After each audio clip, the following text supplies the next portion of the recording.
Istana kuno mulai mendekat. Nafas kuno datang, dan Qin Yichen bingung. Pintunya terbuka. Qin Yichen dan Li Yuanba memasuki istana kuno satu demi satu. Tercetak di hadapan mereka adalah sebuah monumen besar tanpa sepatah kata pun, berdiri di sana, menghalangi jalan. Dan Mu Yanzhen dan 4 orang lainnya semuanya mandek di depan monumen kuno ini, baik berdiri atau duduk bersila. Tetapi mereka semua sama. Alis mereka terkunci. Sepertinya mereka menemui masalah. Mendengar suara langkah kaki, mereka membangunkan mereka, menoleh, dan melihat Qin Yichen dan Li Yuanba mendekat. Tiba-tiba, mereka semua mengungkapkan ekspresi terkejut.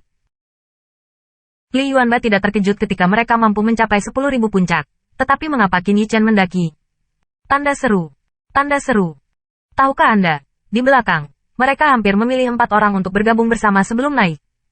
Jika itu adalah 1 orang, tidak mungkin salah satu dari mereka muncul. Apakah Li Yuanba membawanya?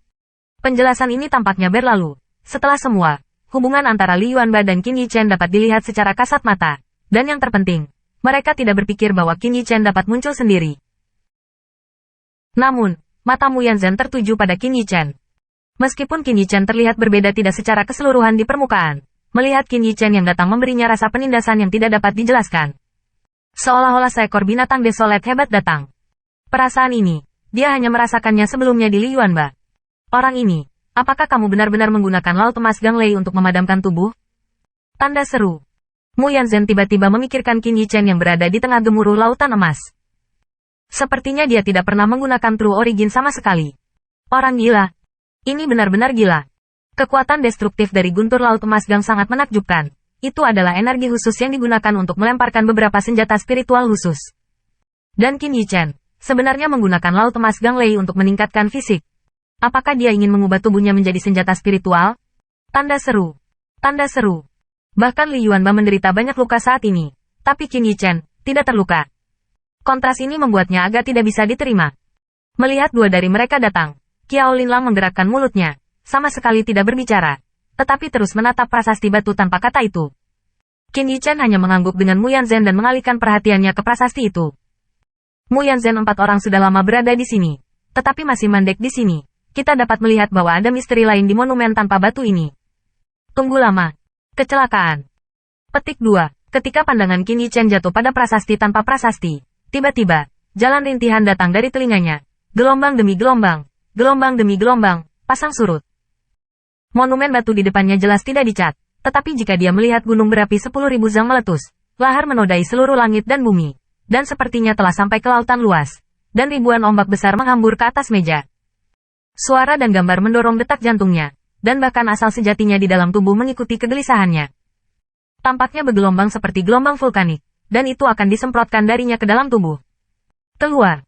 Namun segera, suara di telinga menghilang, dan gambar di depannya menghilang. Di dalam tubuh, True Origin terdiam. Pergi. Sebuah suara tua terdengar di benaknya, hanya satu kata yang diminta. Pencerahan. Melihat monumen batu di depannya, alis Qin Yichen sedikit mengernyit, memikirkan niatnya, dan setelah beberapa saat, dia bergumam pada dirinya sendiri. Apakah ini ujian pemahaman pribadi? Li Yuanba, yang berdiri di sampingnya, bergerak dalam keraguannya. Hong lama-lama. Petik 2. Satu demi satu gemetar dari Li Yuanba. Kekuatannya mengalir deras. Dan kemudian, sambil memegang palu godam, dia menghancurkan monumen batu tanpa kata itu. Ledakan. Hanya mendengarkan suara keras, tablet batu itu retak, dan Li Yuanba menghilang ke dalamnya. Setelah beberapa saat, tablet batu tanpa kata itu kembali ke bentuk aslinya dan berdiri di sana, menghalangi jalan semua orang. Apa yang terjadi? Tanda seru. Perubahan peristiwa yang tiba-tiba mengejutkan perhatian semua orang, terutama pemandangan Li Yuanba yang menghilang, membuat Gu Feitian dan yang lainnya semakin terkejut.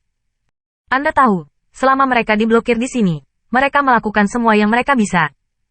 Bahkan 4 orang bergabung dengan prasasti tersebut, tetapi mari kita tidak meledakkan prasasti tersebut. Meskipun ada sedikit jejak yang tersisa di atasnya. Tapi sekarang Li Yuanba menghancurkan prasasti itu dengan palu. Tanda seru. Tanda seru. Meskipun mereka mengakui bahwa fisik Li Yuanba luar biasa dan kuat, dari segi kekuatan, pukulan Li Yuanba barusan masih jauh lebih buruk dari mereka. Lantas mengapa tubuh batu ini rusak? Apakah prasasti itu berubah? Begitu hati Gu Feitian tergerak, cetakan telapak tangan terbentuk di telapak tangan, dan segera dicetak pada loh batu. Ledakan. Petik 2. Dengan suara keras, gelombang udara menyebar dari telapak tangannya dan tablet batu, Dan sosok Gu Feitian juga terguncang. Tapi, tablet batu tanpa kata itu tidak rusak. Ini, mata Qin Yichen tidak bisa tidak terkejut. Dia bisa merasakan bahwa pukulan Li Yuanba dan pukulan Gu Feitian seharusnya hampir sama dalam hal kekuatan. Tetapi hasilnya sangat berbeda. Li Yuanba jelas telah lulus ujian ini. Tetapi Gu Feitian masih diblokir di sini. Kulit Gu Feitian juga tidak tampan. Dalam acara akbar dinasti ini, di matanya, bulan iblis dapat membuatnya takut pada beberapa poin. Tentu saja, termasuk Mu Yanzhen nanti, yang lain, bahkan Qiao Linlang dan Xia Liang, dia tidak melihatnya. Li Yuanba, sangat kuat. Namun, Li Yuanba adalah tahap pertama dari alam kekaisaran, dan dia memiliki keunggulan alam absolut. Namun, saat ini, Li Yuanba selangkah lebih maju darinya, yang membuatnya agak tidak dapat diterima oleh orang yang sombong dan sombong. Terutama pemikiran bahwa Li Yuanba mungkin mendapatkan warisan karena hal ini, yang membuatnya semakin cemas. Cemas, bagaimanapun, tidak membantu. Belakangan, Yao Yu dan Qiao Linlang juga mencobanya, tetapi ternyata tidak berbeda sama sekali. Apakah itu? Melihat pemandangan ini, Qin Yichen sepertinya memikirkan sesuatu. Dia berjalan selangkah demi selangkah menuju prasasti tanpa kata, di dalam tubuh. Tetapi asal sejati menjadi gelisah, naik turun, pasang surut, dan akhirnya, telapak tangannya tercetak di atas prasasti. Ledakan. Kekuatannya tidak besar, tetapi di bawah telapak tangannya, jalan retakan kecil retak di atas loh batu. Ketika dia menarik telapak tangannya dan ingin memeriksanya, dia menemukan bahwa tablet batu itu telah kembali normal, seperti retakan tadi. Tidak pernah ada yang sama. Ledakan. Untuk memverifikasi bahwa itu bukan ilusi barusan, Qin Yichen dipadatkan. True Origin gelisah lagi, dan sebuah telapak tangan jatuh di atas monumen batu. Dengan suara, kali ini, dia melihat retakan kecil menyebar di luar telapak tangannya. Meskipun prasasti itu dipulihkan kembali seperti sebelumnya, itu menegaskan sebuah dugaan di benaknya,